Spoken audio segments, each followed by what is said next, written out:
Mayor Hardberger, thank you so much for joining me here today just to have an open conversation. We've shared a lot of conversations in the last several months as this race has developed, and certainly as we've been looking at the challenges facing San Antonio. And so thank you for being here and letting everybody else listen to us talk. I'm very happy to be here, and I've enjoyed our previous talks and how carefully you've thought out through some of the issues that are very important to our city.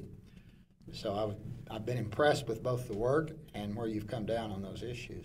Thank you. And you know, a lot of people have been talking about Mayor Hardberger and the fact that you've been deliberately away from endorsements and things like that. But I wanted to ask you, because our conversation started just about the future of San Antonio and me trying to pick your brain a little bit about your thoughts and your challenges when you were in the mayor's seat.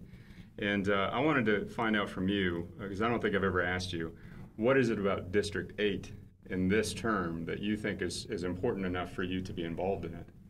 Well, District 8 is a very nicely balanced district. It has a lot of the elements that all of San Antonio has if you're looking at it as an entity.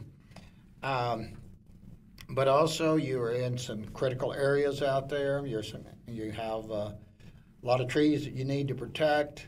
Certainly the sources of our water that need to be protected, and the quality of our air, and a lot of other things that I think are very critical to San Antonio. District 8, as I say, is a very nicely rounded district. There are many variations, many viewpoints. But I do think whatever the people's viewpoints out there are, it's a nice bridge between those that might characterize the north constituencies versus the south and west constituencies, which, by the way, is not a good split to be making in any case. Mm-hmm. But District 8 can be a nice bridge there so that you'll have the freedom as a council person to do the right thing. Yeah, and I think I've seen that too, as as I walk around the district, and certainly in talking with people and looking at it on paper, you see all the things that are salient in the community of San Antonio in District 8. In fact, this weekend I was out in a community, and it was made up almost entirely of refugees, and that's something that we're not talking about, but presents some unique challenges and opportunities as we go forward into the next several years, because those populations are continuing to grow. So you buy into this notion that District 8 is sort of a swing district? I do. And if you look at the prior council persons from that district, it also shows that. Mm-hmm. It hasn't been all right or all left or all Republican or all Democrat. It's been a good mixture, and it's been represented by some interesting people. Including the present occupant of the office, Reed Williams, who of course is not running again. Mm-hmm. How important, and what advice would you give me? Because there has been a lot made about this. Certainly it takes 6 votes on council to do anything. There's been a lot made of the 9-2 and the 8-3 votes on council in the last many years. What advice could you give someone like me taking up that mantle to both advocate for the unique needs within the district, but also try to achieve some things that are very important for the rest of the city? So how do we get some initiatives accomplished in our own backyard, but also work towards a greater whole? That's one of the bigger tasks for any council person, not only on District 8, although District 8 it certainly applies. I think it starts actually by being right on the issue, by voicing the feeling of San Antonio. And that's why I say, when you talk about, for instance, anything that pollutes our water, you get a lot of attention in San Antonio. Yeah. And it should, because it's the future or non-future of San Antonio. The same thing is true. There are people right now that would cut down our trees and make it an ugly city, which would hurt our economic viability, as well as hurt business coming into town, and of course our own personal enjoyment. And of course trees clean the air. We're fighting to keep our air clean. It's still more clean than most cities in Texas. Trees are your allies in that, and trying to help you have clean air so that you and your children and other people's children can breathe without damaging their lungs. These are really gut issues, and very much a battle that needs to be fought. Intellectually, of course, you do want to represent your district, and because by definition you're the expert in your district, and you're looking out for your district. But that's one of your duties. The other duties is to drive the city forward, to drive San Antonio forward to a healthier, more economically developed city that we all want to live in and want our children to live in and want other people to come, but respect us and respect our values and make San Antonio even a greater city than it is. So it's a really dual function. It's not quite as hard, though, as it sounds, because many of the gut issues, the common issues, are good for District 8, and they're good for the whole city of San Antonio. So let's talk about trees a little bit, and let's talk about water also, because those are, to me, those are the two big challenges that we're going to face in District 8 that are going to have wide-ranging ramifications across the city. And so I believe, in my perspective, that the first consideration is that we have some intrinsic values in the city, and a lot of them are in our backyard of District 8. Incumbent upon the next city council members to be free of any conflict so we can balance those interests. And that doesn't mean it's anti-development or pro-development or pro-environmentalist or anti-environmentalist, but we've got to protect the Edwards Aquifer as a first priority. And I've made that probably my number one mission in terms of what we do in the ETJ and elsewhere in terms of development. And the second one is, of course, the trees and protecting the landscapes, because the land, they're not making it anymore. And it's one of those values that we have in San Antonio that also encourages development. Because when, you know, as you saw, and correct me if I'm wrong, but as the city grows, we're growing into areas that people want to move to, and it's because of the landscapes.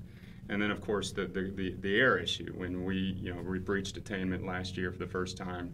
And, you know, what concerns me as a potential council member is if I ever talk to a constituent and their only concern about water is what the rates are, that's concerning, because, you know, we're not talking about this sewer system overflow issue. At the same time, we're also not talking about this clean air issue. Most people don't even realize that we breached it last year. But if we're scared about what the EPA can do to us on sewers, we really should be concerned about what they can do to us on clean air. That's true. The future of San Antonio is generally very bright. There are more and more people coming here. Mm-hmm. Virtually 500,000 or so a year come to San Antonio, and economically we're pretty sound and getting better. However, there are 2 or 3 things that could completely reverse that, in the same way that a football team might be ahead 14 points at the half, but if certain things happen, they won't even win the game. That's where we are in San Antonio right now. We're ahead at the half, but the future is very much in doubt. If you, for instance, either pollute the water through runoff in the recharge zone and other things like that, or you put a top on the recharge zone so no water gets down in it. It's like putting a lid on a bucket and then pouring water on the lid. I mean, it doesn't get down in the bucket, it goes off to the sides. So if you don't have enough water, you're not going to have a great city. You might not have much of a city at all if you don't have adequate water. It's absolutely essential. The same thing for clean air. Of course, we all want clean air because we want to be healthy, and we want our children to be healthy, and we want to live a long time. I'm on the end of things right now that gets to be important. I want to breathe clean air. Yeah. Maybe I'll give myself a few more years. But what people don't realize, or not everybody realizes, that those what we call quality of life issues are economic issues. Because when you're striving to get people to come here and live here, good citizens, good hard-working citizens, when you're trying to get businesses that come here that have a future, they're not going to come to an ugly city. They're not going to come to a city that doesn't have enough water. They're not going to come to a city that you have to walk around with a gas mask on. They're not going to come here. So there is a very strong economic message here. Mm-hmm. in keeping the essentials of life good. Why would you want to move to a city that they weren't good? And the answer is they don't, and they won't. What do you think we need to do, just as a community, as a community of civic leaders, to really advance this conversation? Because when I look around again, it's about that conversation you have at the front door of somebody's house. What's in their universe of concerns? And it's not this issue right now. So what do we need to do? Because certainly you were a mayor who was known for straight talk. Let's just cut the BS and get down to the issues. How can we do that? Because right now we're just sort of, we're in an environment where it's constant campaigning and it's constant political spin. How do we just get to the issue? Well, I think we do talk about some of these issues during campaigns, and then we try to get away from them when we're in office. Mm-hmm. That's a mistake. That needs to be an ongoing dialogue, because the attack on the important elements to San Antonio is going on all the time, whether you know about it or talk about it or not. There's a lot of competition among cities, so you're always trying to get other people's business, honestly, or to at least get other businesses that are coming from other parts of the country to come here rather than Houston or Dallas or Austin. And we need to attract as much talent as we can, and we also need to train as much talent that lives here as we can. And so it's got to be a great place to live. San Antonio's had people living here for 10,000 years or more. First there were the Indians, and then the Spanish colonialists, and then the American colonialists, and then so forth and so on. Well, they came here because there was plenty of water and shade. That's why they were here. The San Antonio River, which, by the way, there were about 17 running streams at that time, besides the San Antonio River. So there was plenty of shade, green, lush countryside. When you're coming from the 500 miles of the northern desert of Mexico, it must have indeed looked like heaven when they got here, and they stopped right there. And that's why, of course, the Indians lived here as well. It was a place that was greatly blessed by nature. But there are people in San Antonio today, I'm sorry to say, and some outside San Antonio, that would destroy those things for short-term goals. Anybody that would go out and start clear-cutting a bunch of trees, for instance, is not a friend of San Antonio. I don't care whose name it is, under what guise it's being done. They're not friends of San Antonio. Anybody that pollutes our water, those are not friends of San Antonio. So these are really important elements, so that we've got now a very well-known mayor with a national image. We need to make sure our city lives up to the image that the spotlight is now on us, more than I have seen it since I've been living here. And that's good and bad. If you really have a clean, wonderful city to showcase, it's good. Yeah. But it'll also show the warts at the same time. Yeah, and that's something that I've tried to stress during my campaign, is that it's not about 2 years from now, it's not about 3 years from now, it's about 30 years from now when we're handing the baton to the next generation. And in fact, with regard to the development timeline, that's how we need to understand these things. It's not from ribbon cutting to sale, or from sale to building being developed. These communities and us as San Antonians have to live with the consequences of whatever we do over the aquifer or inside the city, inside the loop, for the rest of our lives. So I think that's a great point, that we need to broaden our horizon on some of these issues. That's true, and it's kind of a never-ending fight.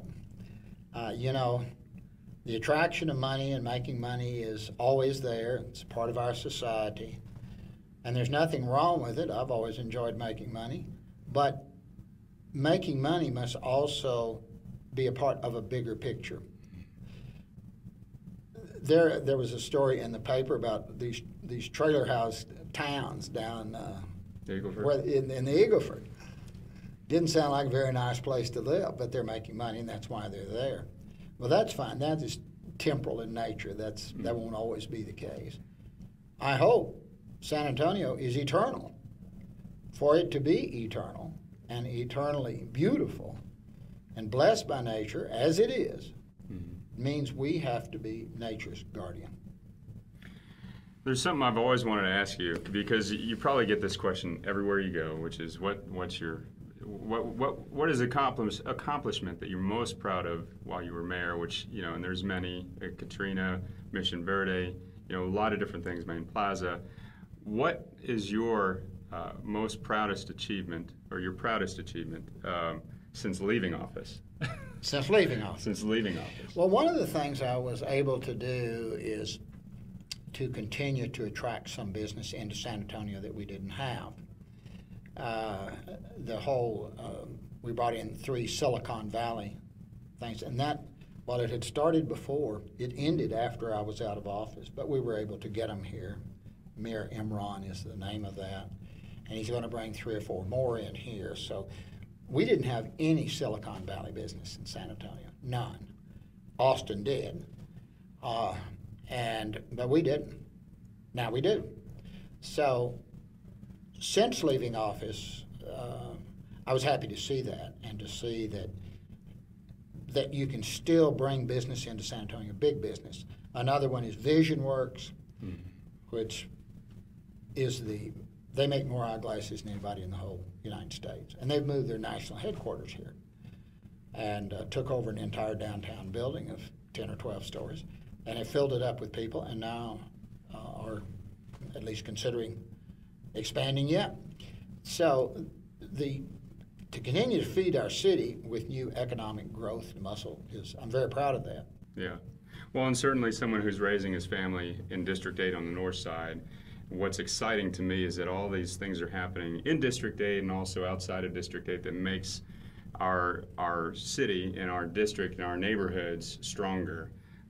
We moved into District 8 when my son was very young, and it was for that reason that we found a place that we felt like he could grow up and prosper, and you know, and enjoy the neighborhood and the neighborhood schools. So this is very exciting. Want to thank you so much, Mayor, for all your service to the city. I wanted to thank you for joining us, joining me and the rest of the people who are watching this to be on this program, this open conversation. Well, I want to thank you, Ron, for running for a city councilman. That is an awfully important job, and I have confidence you'll make San Antonio a better city. So thank you for taking out the time and the part out of your life, because it takes a lot out of your life. When you become city councilman, it becomes a real priority. And I appreciate your being willing to do this for the people of San Antonio. And we will continue to talk, and thank you so much, Mayor. You're welcome. And we'll also see you next time for another conversation, and certainly appreciate all your service, Mayor. You're very welcome. And get out to vote on May 11th.